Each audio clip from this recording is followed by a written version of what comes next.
You're listening to Stand Out Get Noticed, episode 197.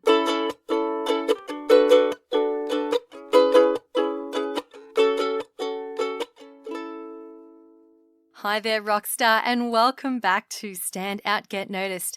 I'm Christina Canters, speaker, coach, and founder of The C Method, where I help high-performing professionals and business leaders to build powerful communication skills. You can learn more at thecmethod.com. Now, if you haven't yet already, I'd invite you to join our awesome community over on Facebook. Search for the group The C Method Rockstars or go to thecmethod.com/community. Come on over and hang out with a group of like-minded people who are all committed to developing their confidence and their speaking and communication skills. We cannot wait to meet you. Now, today's podcast is all about resilience and mental health, and I'm very, very excited to be introducing you to my very special guest who has a unique story to share. And his name is Warren Davies, the Unbreakable Farmer. Now, Warren and I met a number of years ago when we were both speaking at a charity event, and I thought, want to get him on the podcast to share his story. His life has been one of building resilience. His self-esteem was affected as a young kid, being bullied in school and then becoming a farmer in his early 20s and working through a number of challenging events such as a flood and a drought that all tested his resilience, his persistence, and his determination. And there's so many things, like we all go through challenges in life, and it's the way that you deal with them and come through that teaches us the powerful lessons. And that's what Warren does now. He's a keynote speaker, a facilitator, a mental health advocate, and regional leader for the Love Me, Love You Foundation. And he's on a mission to share his message about mental health and why it's important to ask for help and to speak up and find support in your loved ones and your community. Now, Warren is a wonderful example of someone who has taken his unique story and turned it into a powerful message that he now shares as a speaker. So if you have a message to share and you're thinking, who would want to listen to me? I couldn't be a speaker.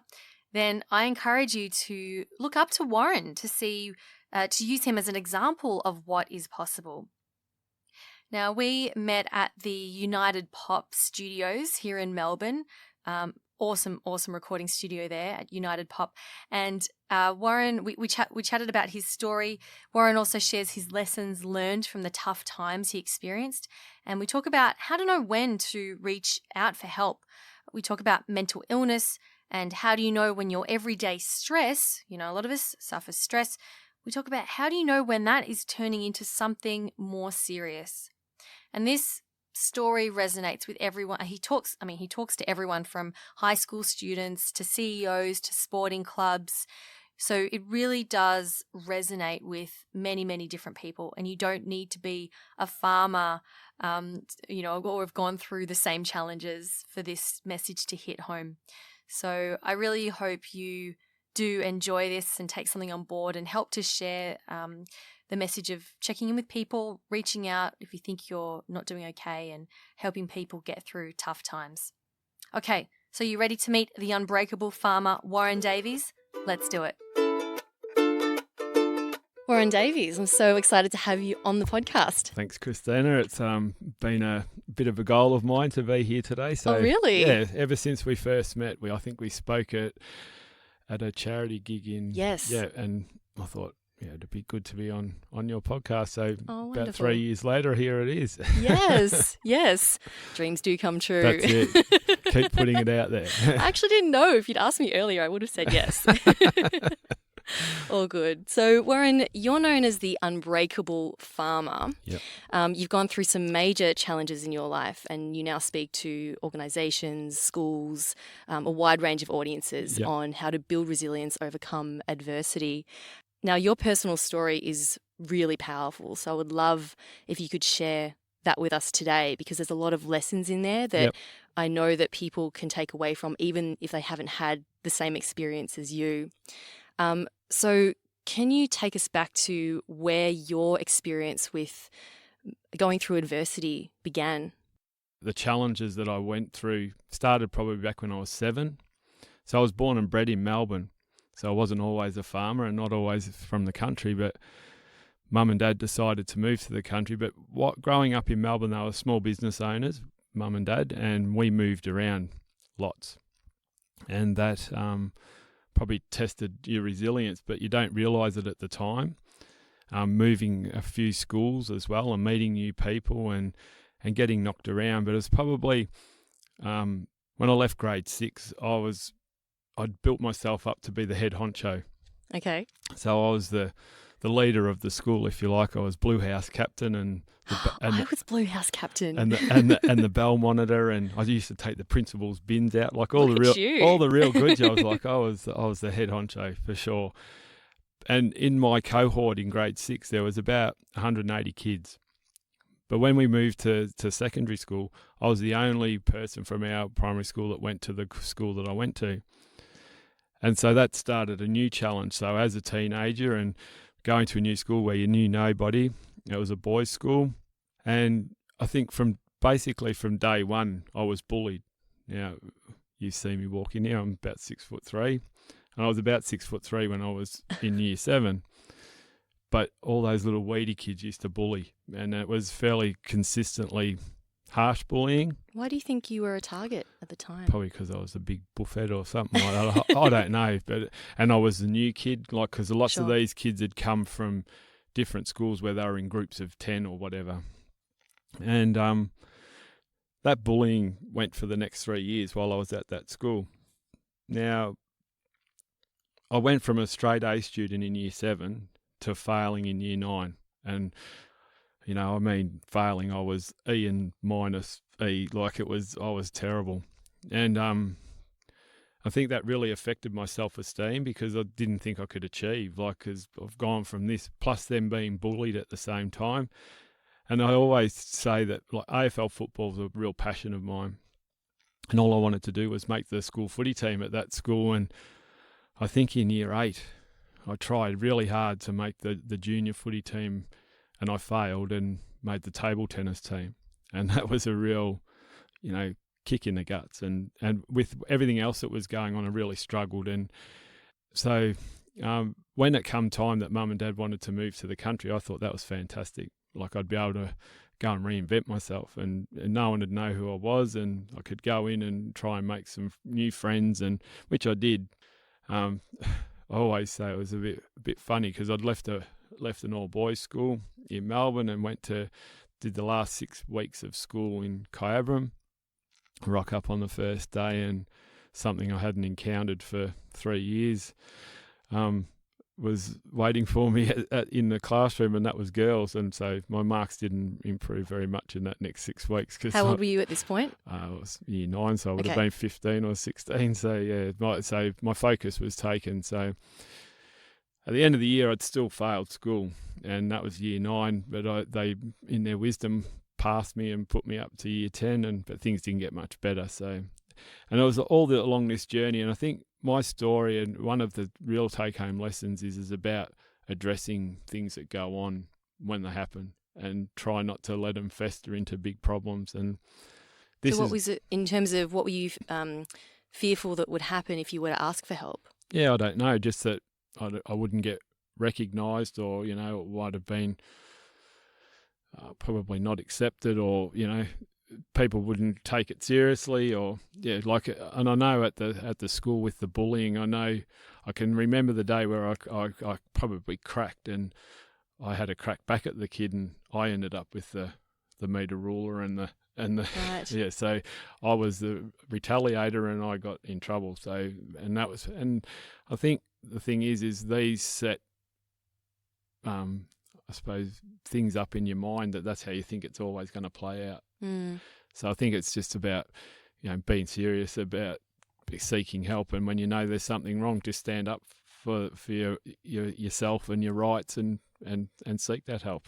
Absolutely. But it's a very vulnerable position to be in, to ask for help when you don't know what the response is going to be. That's right, and that's always the hard part, and that's why one of the reasons why I do what I do now is to try and create safe environments for people to talk up about what's going on in their life. Absolutely. Yeah. Tell me about your experiences as a farmer Yep. and the lessons you learned there around building resilience. Yeah. So as I said, I failed school, so I had to find a job, and I didn't really have a dream, but I did like farming, but I thought that was all about tractors and motorbikes. So I thought I'll get a job on a farm, and that's what I did. And I worked for a guy for 7 years who taught me everything I needed to know, or I thought I needed to know. I thought I knew everything. It's pretty naive. As you do when you're in your early 20s. By about 22, and I thought, well, I know everything I need to know.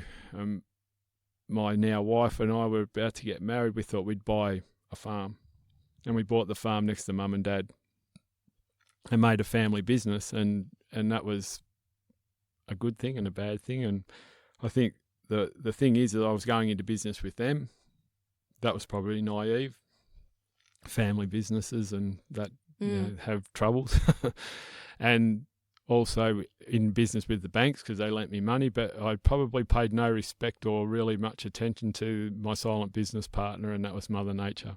And she decided along the journey that she was going to deal us a couple of blows that really tested that resilience and probably built more resilience as well, because we first had a flood, and I thought that was the end of the world, because all of a sudden all our farm was flooded and we had no feed and we had cows to milk, and it was just a big challenge. But I think as I look back at my story now, I would never change anything. Like, farming taught me some great skills like initiative and problem solving, and built my resilience, and that was the first real challenge, I suppose, with that. And so can we go back to when there was that flood and you thought it was the end of the world? What was going through your mind throughout that period?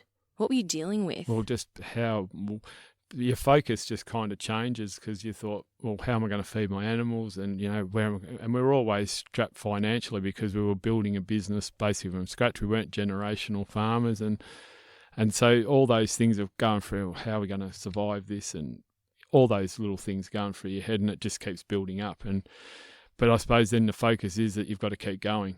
And that's the thing with it, being a farmer, is you haven't got the choice to say, well, I'm not getting up in the morning. You've got to get up and you've got to keep going. And then all of a sudden you look back and 3 weeks might have gone past, and once again you haven't dealt with a lot of stuff that you've dealt with, that you've done during that 3 weeks, but all of a sudden it hits you and go, oh, geez, that was a challenge. And so how was carrying your, how you were dealing with your, lower self-esteem, having brought that from your younger years, how did that then show itself or manifest during that time? Yeah, and that it did. Because I thought, well, you start feeling a bit sorry for yourself and you wonder, why me? And I think the flood, compared to a couple of the other things that happened, was fairly isolated. We were one of the only farms in our area that was affected just by circumstance.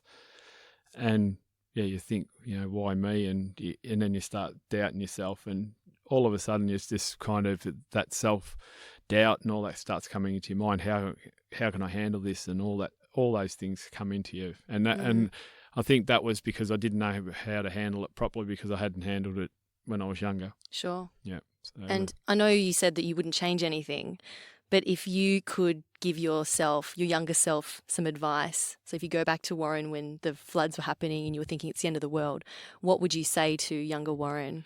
Oh, that you can get through it. Like it was a big challenge, but there's ways and means and solutions, and I think they're some of the lessons that we'll probably discuss a little bit later that have come out of that journey. Is that you think things are really tough at the time, but there's always someone doing it tougher, and there's always a solution that you can basically negate to get through. So yeah.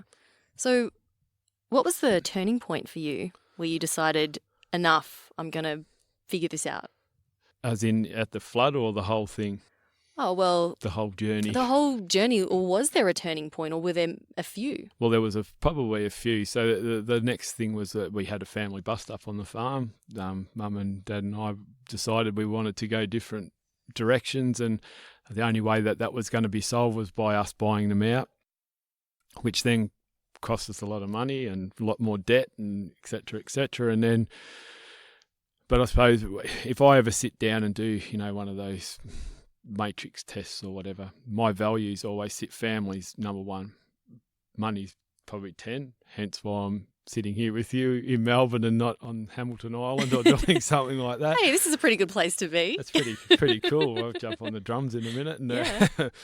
but family, when that happened, it really rocked me because family's number one. And so the farm it caused that problem, I believed, and I started to blame it and I started to become bitter. And I suppose that's I talk about my mental health journey as a spiral, and that was probably when I was spiraling just slowly, but it had a major effect on us. But we did get through it, and once again, you've got to get up in the morning, you've got to keep going, and it was probably just in patches where after a few weeks and then it hit you and you thought, but we dealt with it. We bought mum and dad out of the farm, as I said, and it cost us money and debt, and was able then to patch up the family, which was good. But not long after that was when the drought hit. So Mother Nature decided to, I'm going to give you another whack. And that's what she did. But we were really, as like a husband and wife, and we had a couple of kids by that stage, we were really hell-bent on fighting our way through it. Like we'd done the flood, we'd done all that. And I think I'd built up some more skills, but there was still that underlying stuff that you don't deal with. And after 2.5 years of waking up every day, looking up, waiting for it to rain, and it doesn't rain, and knowing that you're not doing the job that you should be doing because finances are stressed, you can't get stretched and you can't get feed, and you're not looking after your animals, which is your number one priority as a farmer. These are the things as a fairly I suppose typical at the moment was with the stuff that's in the news and people bagging farmers for not looking after it. It's the last thing a farmer would do is neglect their animals. And it was that all started to play on me. And I suppose 2.5 years of that, like patching up a family thing and hit by the drought and then being under a fair bit of financial strain and not being able to do your job properly, a lot of these things just started to spiral out of control, and I started spiraling pretty quickly. And probably not knowing how to handle it or not knowing how to reach out, I kept spiraling out of control. Yeah. And until what point? To a point where I couldn't see a way out.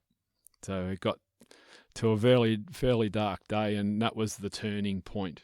So I call that moment in life my two feet of perspective, and I gained perspective on life. And I use a slide when I'm talking, and it's basically, as I was in my dairy that night looking up at the ceiling, I thought, life gives you two choices. You can either be bitter or you can become better. And I decided to become better from that day forward.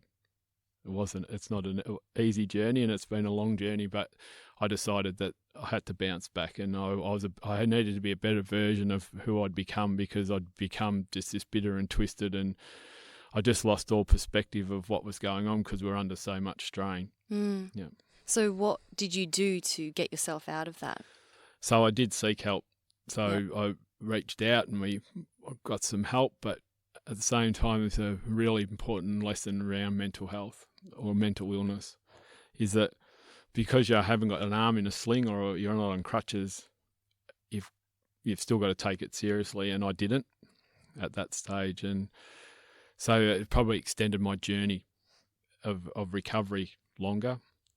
But basically not long after that moment, we decided that we couldn't continue farming. So we basically had to walk off our farm, which was another one of those days that, it was that when we made that decision, it was really hard. And once again, what does the future hold? Because we were, 2 or 3 years into a 10-year plan. We thought, we had it all sussed, we thought, but then this had come from not left field, because it was slowly building, a bit like the drought now. It hasn't just happened today. It's been building for 12 months or 2 years.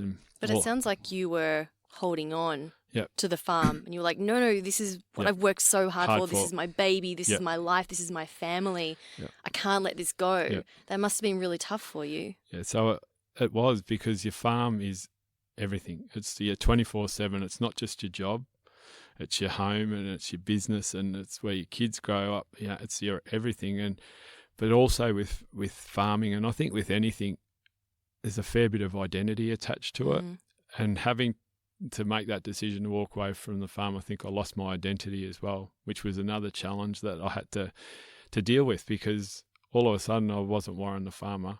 Well, I did go and manage a farm. We were lucky enough to pick up a job. We moved to South Australia, and I went and managed a farm, but it wasn't the same. It wasn't my farm. I was working for someone for the first time in 16 or 17 years, and it was pretty tough, but I'd lost this identity and I also was dealing with a lot of stuff like shame and guilt and that, because I felt I'd let my family down. And and that's tying in also to your identity as the, someone who takes care of his family. Yeah. And by, walking off the farm, then that identity has gone as well. Yeah. Do you know Mike Rolls, speaker? Yep. Yeah, so he came on the podcast a while back now, but we talked about letting go of the toxic things that are holding you back in life. And for him, it was his leg that he asked the doctors to amputate because it was infected and it was holding him back. And that was the hardest decision he ever made. But after letting it go, he was able to then go on and do all these other amazing things he couldn't do otherwise. Yep. And this is particularly relevant. So you sharing a story about the letting go of the farm reminded me of that. And I know this relates also to people who are in a bad relationship or who are in a bad job or anything that's toxic that aren't allowing you to move forward. I know there's a lot that you've learned from this experience. Would you mind sharing a few of those lessons? Basically, what my mission is now is to create awareness, especially about mental illness and mental health and well-being. And then the other thing is to inspire conversation, because that's the toughest thing, is conversation. And then it's to enable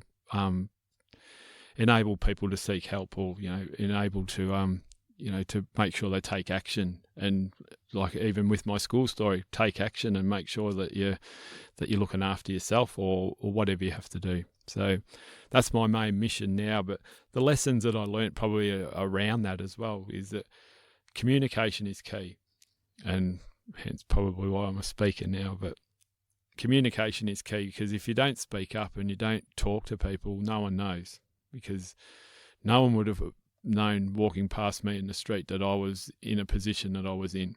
And that's probably a good thing and a bad thing, but not my closest people. So always talk about that support network and your 5 closest people, make that you've got, that you can lean on, that can support you.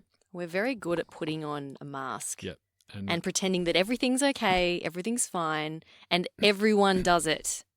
Everyone does it. It's very challenging, and you're in a very vulnerable position when you have your real, true self out on display.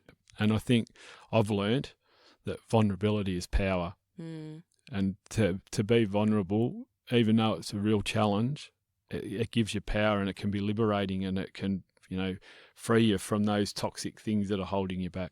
Can you tell me about a time when you were vulnerable, maybe when you first started to open up, and how that impacted you? When I first started speaking, I think I was really reluctant to share the full story, because who'd want to listen to that story? But as I shared more and more of my story, it became more and more powerful. And I think that vulnerability. So I'll give you a quick story now.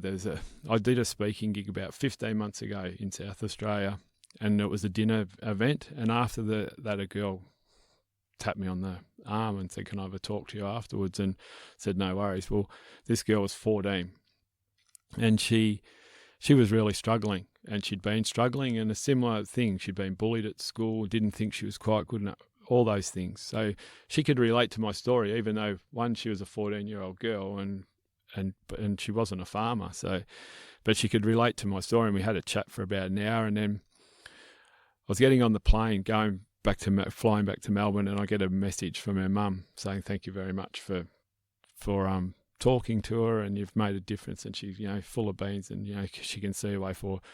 Well, her journey's been a bit up and down since then, but prior to Are You OK Day, I get a message from her, and just to say, let you know that my daughter's standing up in front of her school, and she's going to share her story. Wow. Well, that was powerful, and that's why I do what I do, because that paying my story forward is enabled her then to feel that it's okay to pay her story forward. And I think the moral to that story is the next day, the counsellor at that school got 10 kids come along saying that we're struggling as well. Wow. So that's power. Amazing. Yeah. And that's the power of storytelling and the power of being vulnerable. It gives you power. And that's what I looked at. Still a challenge for me to stand up on stage and bare your soul. But I think it's those sort of things that happen, I mean, just excite you and want you to keep sharing it to try and help people and make it more acceptable that you can reach out and seek help. Doesn't matter what it is, but yes. whether it's a mental illness or it's business or it's relationship or whatever, but reach out and seek help. Yes. I'm reading Brené Brown's Daring Greatly at the moment. Yeah, it's awesome. So she talks a lot about vulnerability and how other people we think that it's weakness in ourselves, but in others we see it as strength and courage. Yeah. And I think that's such an important thing for people to hear, in that it's okay to reach out, to ask for help. Yeah. And that's the only way that we're going to be able to grow and build up ourselves. And I think, and that's how you can create change. Yes. and be the difference. Absolutely. By being vulnerable. Yep. So Warren, can you tell me, you were struggling since year 7. Yeah. A lot of people go through stress, anxiety, just as a normal part of life. But how do we know when that's shifting towards mental illness? I think it creeps up on you as well. It's a bit like everything, like all of a sudden, a couple of weeks down the track, it'll just whack you and say, really, I'm not well. And I think you don't know. So that's why it's important that you have this support network around you that are probably educated as well. And that's part of what I do now, educating people about seeing the signs. So if you notice that a friend or, a colleague or in a workplace or whatever is doing things differently, and there might only be just subtle things, well, there's no harm in asking, are you okay? Mm. They might say, yes, I am, but then you can keep watching them and making sure that they're okay. And I think you're not going to find everybody because, as we said, masks are really good. People wear them all the time, but you can reach out and just see if they're okay and tell them that you're there for them, or just be an ear for a listen. And all of a sudden they'll get to a stage where, well, you'd hope that they'll get to a stage where they'll confide in you and say, oh, well, I'm not okay, and you can take action from there. And that also requires, it's an important point there, to actually ask someone if they're okay requires vulnerability on your part as well. Well, it takes more courage to ask than it does to speak up. Why do you think people are afraid to ask? It's a bit like I use the analogy, like if someone got run over in the street down here in front of us, how many people would run over to see if they're okay? Not many, because they'd be worried that they're going to get all tied up in a situation where, that they don't want to be in, and it's going to be questions going to interrupt their day. But people have lost that perception of caring, I think, because they're caught up in their everyday. The world's busy, We're finding that at the moment in our household. The world's busy and we just need to stop for a minute and just take stock of where we're at, Yes. And I think that's what stops people is just, the frightened of what they might hear or in an accident, what they might see. And the thing is that, that being that true support person is you don't care what you see or you hear, you just go and do it and then deal with the rest of it later kind of thing. But it's all that it takes more courage to ask. And I know I do this now, I'm lucky enough to travel around Australia speaking and talk about this all the time, but I've had an occasion where it was one of my mates and I had to go and have that conversation. It was tough. But I knew that I had to have it because I'd been preempted by his wife that things weren't going good. So I was obligated to, or not obligated, but I knew that I had to say something, Culturally, Aussie males, especially sort of middle-aged to older Aussie males, traditionally want to be seen as like the tough guy. Oh, I don't talk about emotions. I don't talk about that sort of thing. How do you approach that? How do you get someone who is so fearful of vulnerability to open up? I think that's one of the reasons I share my story, because I was stuffed. I was a farmer, so I'm a stoic farmer, and I'm a male, so I was tarred with the brush twice, so there was no way I was going to speak. So by sharing my story, hopefully you create that environment that it makes it more acceptable to share your story. And I got asked this question about mental illness. Well, it's been around forever. Like, you look at World War II veterans coming back. How many people talked about what happened in the war? Nobody, because it was just it opened up too many wounds and all that. But a lot of those fellas suffered because they didn't speak up. If they had, they might have been able to shed themselves of the toxins of the war or whatever and then move on. But they didn't. They just kept it bottled up. So I think it's not just a new epidemic. It's been going for a long time. And I think it's getting better. People are talking more, but that stigma still holds people back. That stigma of talking openly about mental illness or the problems that are going on. But like you said, the more people like you who put themselves out there and share their stories, the more that's going to encourage and inspire others to do the same as well. Yep. Warren, I'm just conscious of time. We're coming to the end of this conversation, but it's been so wonderful, and thank you for being open and vulnerable here today. Do you have any final words for the listeners around, what's something they can do if they are feeling that they're not, in a good space? Well, seek help. Go and see your doctor, or talk to your best mate, or to your wife or your partner, and open up and tell them that you're not feeling well, and see what sort of course of action. Obviously, if you're really feeling vulnerable, there's obviously the Lifeline and Beyond Blue and all those numbers that you can call. But it starts off, before it gets to that stage, talk. Speak to the people that are closest to you. Have that 5 people, that support network, and have a chat to them. And once they know, at least they can look out for you and they can help. Because I talk a lot about, when I talk about community as well, because when I talk about that, communication's key, staying connected. Well, staying connected to community, and whatever that is, whether it's family or it's your workplace, whatever. Well, that community can look after you. And within community, there's shared wisdom and there's problem solving and that. So someone you might not know, and I've found this a number of times through speaking, there's people out there that have got the same story as me, but they've never spoken about it, and it nearly blows you away. So there's people there that have been in the same position, might be the same, but they can give you their answers to how they dealt with it. Absolutely.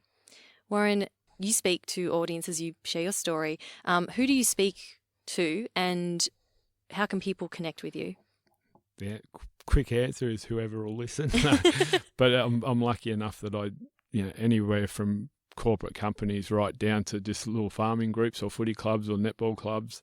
So anywhere in between. Schools, I love doing schools because you get to talk to to kids that are around that age where I really started to struggle. Yes. So that's fantastic. But, also talking to corporate groups, corporate companies is also good as well, because you can hopefully change a little bit of the culture that's going on within them and make it more of a positive environment for the people that work there. As far as getting in contact with me, obviously on Facebook, Instagram, and my website's www.theunbreakablefarmer.com.au. Thank you so much, Warren. It's been an absolute pleasure. Thank you very much for having me.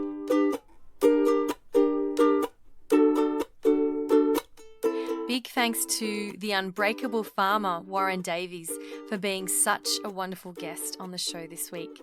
You can find more about what he does at theunbreakablefarmer.com, or simply visit the show notes at thecmethod.com/197. I'll also put links to how you can connect with him on social media in the show notes as well. Now, if this podcast resonated with you, please do share it with someone who you know may be going through a tough time and you believe needs to hear this message. Let's all get on board and support Warren in his mission and get the message out to more people, so we can get more people talking about mental health, increasing awareness, because it really does save lives. Okay, and that is all from me this week. Thank you so much for spending some time with me today. Keep on being awesome, and I will talk to you next week. I'm Christina Canters, and this has been Stand Out, Get Noticed.